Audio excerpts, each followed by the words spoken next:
Depuis qu'elle a quitté la pluie de Spa-Francorchamps, la Formule 1 vit à un rythme effréné. Il y a eu la nouveauté réussie de Zandvoort, la folie du Grand Prix d'Italie avec son sprint et ses résultats insensés, l'annonce de l'arrivée de Russell chez Mercedes pour 2022, consécutive au départ de Bottas pour Alfa Romeo, le retour d'Alex Albon chez Williams et les rumeurs autour de Zhou, Giovinazzi, Pourchaire et De Vries. Oui, mais le point de départ de tout ça, c'est l'annonce de la retraite de Kimi Räikkönen. Sauf qu'avec tout ce qui a suivi derrière, le fait qu'il ait attrapé le Covid et le fait qu'on s'y attendait un tout petit peu, eh bien, tout le monde l'a presque oublié. Pour autant, il me paraît absolument primordial de rendre hommage à celui qu'on surnomme l'Iceman. Problème, comment le résumer à un format ou à une idée ? Kimi, c'est un personnage et un pilote si riche et si complexe qu'il me paraît impossible à réduire. J'ai donc fini par me dire que le mieux, c'était de créer un espace de partage de souvenirs et d'idées et de pensées autour du champion du monde 2007. Alors c'est ce qu'on va faire, allons-y, partageons quelques pensées pour honorer Kimi. Une fois n'est pas coutume, commençons par la fin et donc commentons la fin de sa carrière à la fin de la saison. Et bon, je pense qu'il y a peu de choses à dire, on sera tous d'accord pour dire que c'est assez logique. Vu son âge, vu le timing, vu la trajectoire de sa carrière, vu les envies d'Alfa Romeo et vu ses performances, tout allait dans ce sens. Non pas qu'il n'a plus rien à donner, et il a d'ailleurs montré cette année par moments, à plusieurs reprises, qu'il savait encore y faire le dimanche, et il a une part importante dans le développement de l'Alfa Romeo, mais au niveau du package global, je pense qu'on peut dire qu'il y a peut-être mieux ailleurs. Son gros problème actuel, ce sont les qualifications, où Giovinazzi le bat 9-3, avec un peu plus d'une demi-seconde d'écart moyen, seuls Tsunoda et Perez prennent plus cher. Côté points, il mène 2-1 en ayant été capable d'aller chercher le dernier point dans les courses folles de Bakou et de Budapest. Malgré tout, ce score me paraît assez flatteur pour Kimi. Giovinazzi le surdomine largement le samedi, mais l'Italien a toujours soit une erreur, soit de la malchance le dimanche, pour annuler un potentiel bon résultat. On le voit sur les deux derniers week-ends, il partait les deux fois 7ème, mais une fois il a crevé, l'autre fois il a fait une erreur. Donc bon, le score me paraît assez flatteur car Kimi m'a semblé beaucoup moins capable de faire surperformer son Alfa Romeo. Malgré tout, lui, il sait rester propre et faire parler son expérience le dimanche.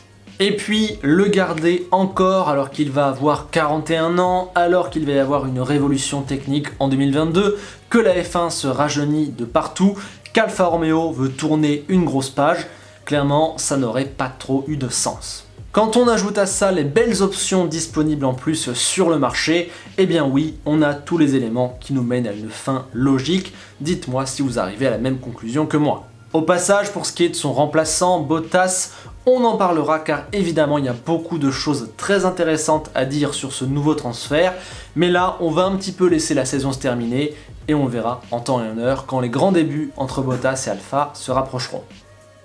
Bien, maintenant entrons dans le partage de pensées autour de Kimi Räikkönen, et une des premières choses qui m'est venue à l'annonce de sa retraite, c'est que maintenant que sa carrière est terminée, on peut la regarder dans une vue d'ensemble, et elle est vraiment atypique, mais en même temps, je pense que c'est un petit peu la carrière rêvée entre guillemets, et que si jamais on avait pu la créer dans un jeu vidéo, on aurait quasiment fait la même.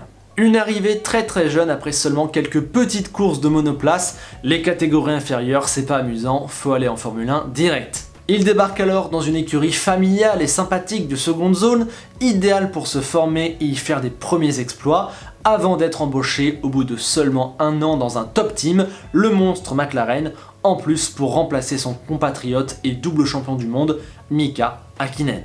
Là-bas, il fait parler son immense talent brut, sort ses premiers classiques, gagne ses premières courses, truste les podiums, affronte Schumacher pour le titre, il est le vrai vent de fraîcheur de la Formule 1.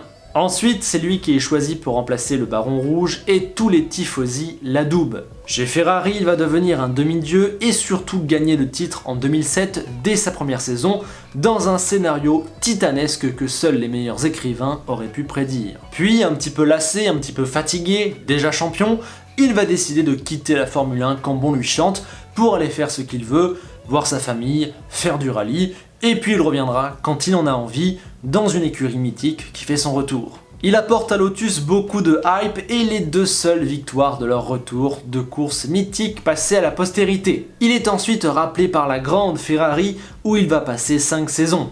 Après avoir pris sa dernière victoire à 38 ans, il va finir sa carrière par 3 saisons dans l'écurie avec laquelle il avait débuté, sans pression, à 40 km de chez lui, alors que son statut de légende et sa carrière sont déjà faits. Et voilà qu'au final, il est le pilote le plus capé de l'histoire de la Formule 1 avec 342 Grands Prix. Il compte aussi 21 victoires, 18 pôles, un titre. L'immense majorité des fans l'adorent. Et le truc, c'est qu'il a fait tout ça en étant lui-même dans son tempo, avec ses envies. Voilà.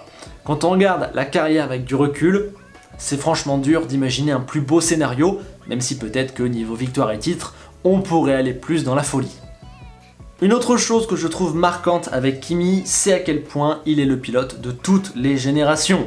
Déjà, c'est mon cas et je pense que c'est le cas de beaucoup d'entre vous, je n'ai jamais connu une Formule 1 sans Kimi Räikkönen, en dehors des années où il a fait une pause, évidemment. Arrivé en 2001, il représente tout simplement 20 ans d'histoire. Les 4e, 5e, 6e et 7e titres de Schumacher, il était là. L'avènement d'Alonso, il était là. La saison de Brawn, il était là. Il a couru dans un monde où Alesi, Hakkinen ou encore Frentzen étaient toujours sur la grille. Seuls Schumacher et Alonso sont comparables, car avec 19 saisons et 384 Grands Prix d'écart entre son premier et son dernier à l'heure actuelle, il est un mastodonte de longévité.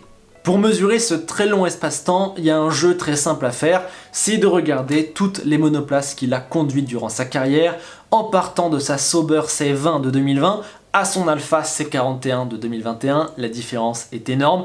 Et au milieu, il y a eu toutes ces magnifiques McLaren grises, il y a eu 8 Ferrari différentes, il y a eu le noir et doré de Lotus, on a un véritable panorama de ces 20 dernières années en Formule 1. Rien qu'à travers lui, on peut voir comment la Formule 1 a évolué sur les 20 dernières années, à quel point les monoplaces ont grossi, se sont élargies, sont devenues plus lourdes, comment les ailerons ont été travaillés selon les époques.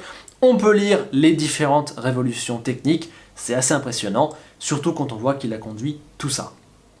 Maintenant, parmi tous ces Kimi, toutes ces saisons, quelle est votre version préférée? L'Iceman a beau avoir un caractère et un mental totalement immuables, que rien ni personne n'aura vraiment réussi à modifier en 20 ans, il a quand même affiché beaucoup de visages différents.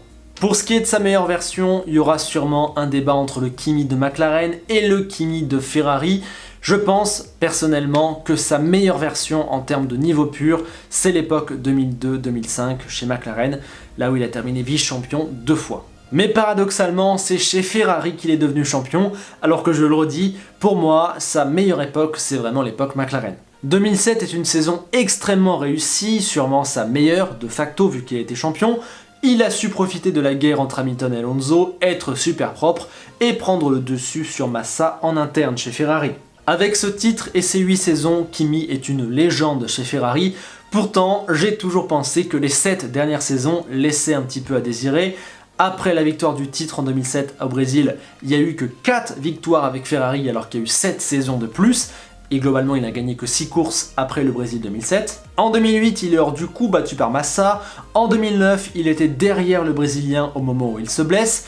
Et puis ces 5 saisons entre 2014 et 2018 laissent à désirer. En 2014, Alonso lui inflige un 161 à 55 et Vettel l'a également battu les 4 années suivantes, 238 points en 2015, 212 en 2017 ou encore de 70 en 2018. Et sur son deuxième passage chez Ferrari, il a fait environ 100 Grands Prix, il n'en a gagné qu'un et il n'a fait que 2 pôles.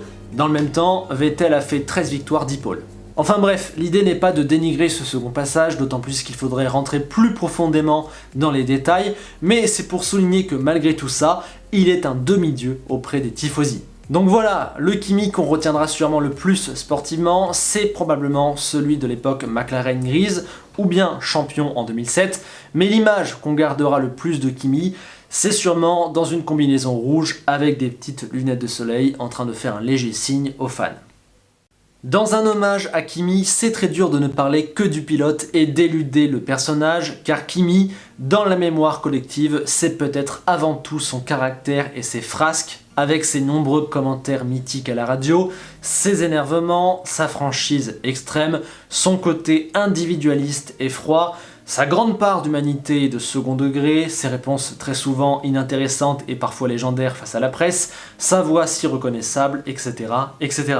Leave Me Alone, I Was Having a Gloves and Steering Wheel, Like Scream, Can You Hear Me, Les pneus à Abu Dhabi, voilà, vous choisirez quel est meilleur.